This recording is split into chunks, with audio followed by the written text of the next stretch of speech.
السلام عليكم ورحمة الله وبركاته. النهاردة أنا في مطعم شعبي وهوريكم أكلة شعبية في أندونيسيا رخيصة جدا. وإحنا في منطقة شعبية في أندونيسيا، ده طبعا بيت. بصوا الشوارع الشعبية بتبقى يعني إيه ضيقة، بتبقى اتجاه واحد. ده في أغلب أندونيسيا كده. وده بقى المحل.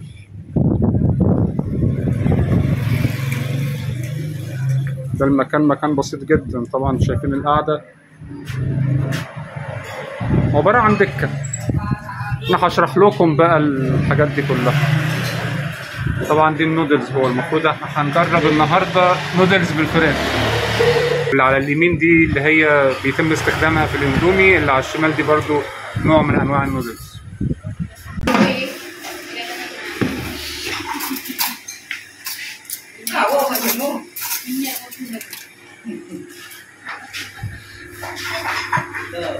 ده بيض، ودي النودلز، ودي فراخ،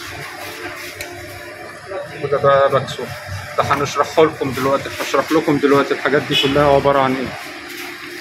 وده المكان من جوه.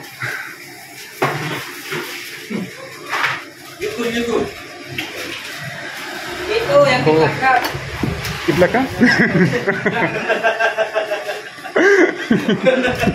terima kasih. الوجبة دي بقى اسمها مي ايام، يعني فراخ بالنودلز. بينزل بقى معاها ايه، بيديك الاول معلقة وشوكة. طبعا ده جلاش بس متحمر. ودي بقى الفراخ اللي هي الدجاج متقطعة. الشوربة بتاعتها انا عايز اوريكم الشوربة.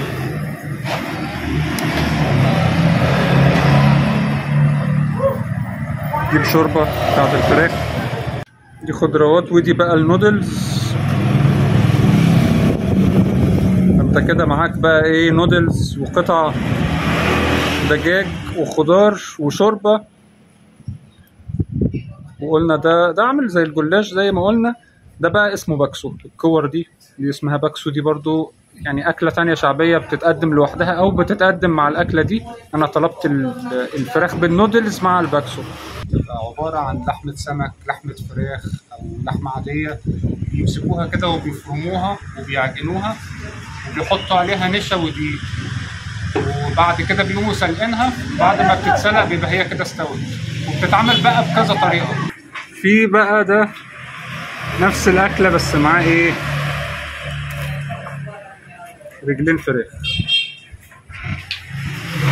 طبعا الأندونيسيين بياكلوا رجلين الفراخ يا جماعة، بس ما بتعتبرش وجبة أساسية. رجلين الفراخ بتعتبر عبارة عن سناك مش أكتر، تعتبر نوع من أنواع السناكس. ده بقى المشروب عبارة عن برتقان، يعني برتقان مثلج عادي جدا. في بقى أهم حاجة هتشوفوها على الترابيزة، في أي ترابيزة في أي محل في أندونيسيا لازم هتلاقوا الطقم ده كله، الحاجات دي كلها اللي انتوا شايفينها قدامكم. الحاجات دي بقى كلها عبارة عن ايه، دي مناديل طبعا زي المناديل اللي احنا بنستخدمها في الحمام اللي هي الرول، بس الاندونيسيين بيستخدموها في المطاعم عادي جدا. يعني هي دي المناديل العادية، ما تتوقعش مناديل تانية. هتلاقي ده برضه عشان تبقوا عارفين، ده المفروض انه صوص طماطم، بس مكتوب عليه هنا ايه، اكسترا بالداس. لازم ان انتوا تحفظوا الكلمة دي او تحفظوا كلمة سامبال اللي هي مكتوبة تحت اي بي سي، يعني اي بي سي البراند ومكتوب تحتها ايه، سامبال. ده معناه ايه، معناه انه ده معمول بالشطة. فالناس اللي هي ما بتحبش الحاجات الحارة تبعد عن اي حاجة مكتوب عليها سامبال. اي اكلة مكتوب فيها سامبال ابعد عنها لو انت ما بتحبش الشطة. وعشان الاندونيسيين بيحبوا الشطة هتلاقي في كمان شطة جاهزة معجونة، يعني هم بيحطوا الاتنين، بيحطوا ده وبيحطوا ده. والمكون الأساسي في أي أكلة أندونيسي الصويا صوص. طبعا أنت بتعرفوا بقى بإيه، باللون بتاعه ده إن هو أسود كده. ودي بقى صلصة طماطم، ولكنها مش صلصة طماطم فعليا، يعني هي المفروض إنها صلصة طماطم بس طعمها يعني خليط من صلصة الطماطم والكاتشب. في كمان ده سناكس بقى بيتحط مع الاكل، ده اسمه كروبوك، ده معمول من الرز. الكروبوك ده معمول من الرز، بس طبعا ده ايه نوع من انواع المقرمشات، انا مش عايز اكسره علشان انا مش هجربه، بس هو المفروض ان طعمه بيكون حلو يعني. ده بياكلوه بقى مع الشطه او بياكلوه كانه سناكس مع الاكل. وعلشان اندونيسيا بلد الرز، في كمان حاجه تانية معموله من الرز وهي ده اسمه لونتون. ده بيبقى عباره عن رز بيبقى معجون وهو بيستوي جوه ورق الموز، يعني اللي انتوا شايفينه ده ورق موز، وبصوا هم قافلينه ازاي. مش عشان ده بقى الباكسو، هو المفروض بيسلقه ولما بيعوم فوق الشوربة يبقى هو كده استوى خلاص. بيقولوا عليه باكسو أو بأسو. بيتعمل بقى يا إما من فراخ يا إما من سمك يا إما من لحمة عادية زي ما قلت لكم.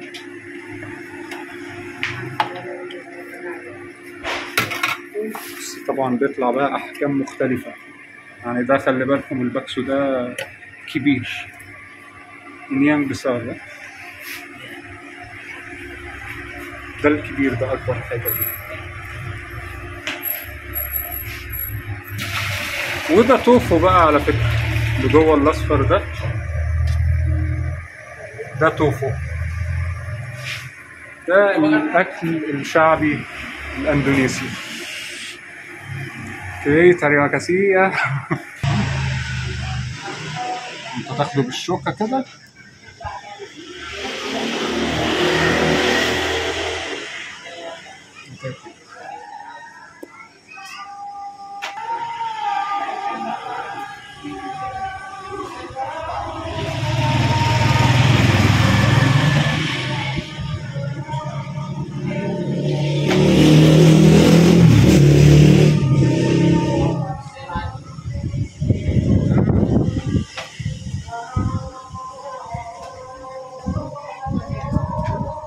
الميكس بتاع الخضار واللحم والفراخ مع الشوربة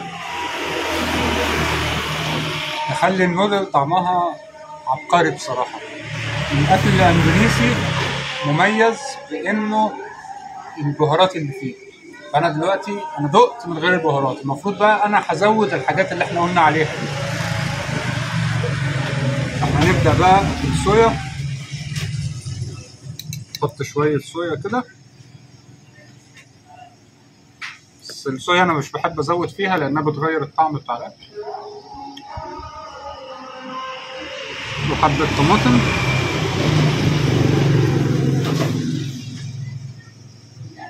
لوحة فنية. في أنا طبعا مش هحط ده أنا قلت لكم ببعد عنه، حط الشطة العادية أحسن. يعني بص يعني كمية صغيرة، يعني بلاش إيه نفتري عشان كتر الشطة إيه غلط. وفي خل كمان، ده خل على فكرة، الإزازة دي تبقى خل بس أنا ما بحبش الخل عليها. وقلب بقى،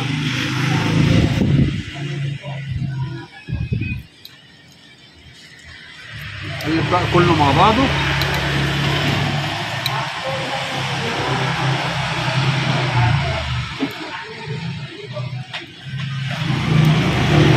ممكن بقى نجرب الفراخ لوحدها كده. هو الفراخ بص، الفراخ عاملينها قطعة،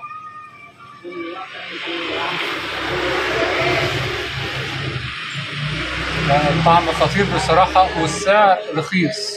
يعني بصوا السعر هنا، تعالوا اوريكم الاسعار. بصوا الاسعار من اول 27 اغلى حاجة. ده طبعا زي ما انتوا عارفين تقولوا ايه، باكسو باكسو باكسو باكسو باكسو، فهو ده ايه الباكسو اللي انا وريته لكم دلوقتي. ده اسعاره مثلا من 27 لغاية 10,000 روبيا. الدولار عامل له 15,000 روبيا، انتوا بقى احسبوها يعني 10,000 لحد 27 اسعار رخيصة. المشروبات ب 4,000 روبيا، 3,000 روبيا، 3,000 روبيا. الته ده يعني شاي، ده شاي مثلج. اس كلمة اس بالمناسبة معناها يعني ثلج، استه معناها شاي مثلج. 3,000 روبيا، 4,000 روبيا. عندك بقى هنا ده المي ايام اللي انا جربته، عامل له برضه 10000 روبيا. لو هتحط له رجول الفراخ اللي انا وريتها لكم دي، يعني تكين 3000 يعني انت ممكن بدولار بتتغدى، ونفرين ب$2 يتغدوا. الباكس بقى في منه انواع كتير، يعني غير ان انتوا شفتوه في واحد بيبقى مفتوح كده بالشوربه، في واحد بيبقى جواه باكس. تعالوا بص هنا، بص الصوره، في واحد بيبقى جواه الباكس وفي باكس صغير جواه. ده بقى بيبقى جواه شطه، يعني الباكسو نفسه كوره، والكوره انت بتتقسم نصين وبتبقى جواها بتلاقي شطه، الاحمر ده بيبقى شطه. وفي بقى اللي بيبقى الشكل العادي ده. الباكسو بالمناسبه يا جماعه انا لقيت فيه ناس، هحاول بقى نصوره لكم، بيعملوا واحد كبير جدا، يعني حجم البطيخه كده، بيتفتح بيطلع منه برضه باكسو صغير زي اللي في الصوره ده بس حجمه اكبر، وبيبقى متغرق شطه. بقى الناس اللي هي بتحب الشطه هي اللي تدخل، بس ده باكسو عائلي طبعا مش متفرد. بس كده الفيديو بتاعنا خلص، اتمنى ان انتوا تكونوا استفدتوا. نشوف وشكم بخير في فيديو تاني. الناس اللي ما اشتركتش في القناه تشترك، ما تنسوش اللايك والشير، والسلام عليكم ورحمه الله وبركاته.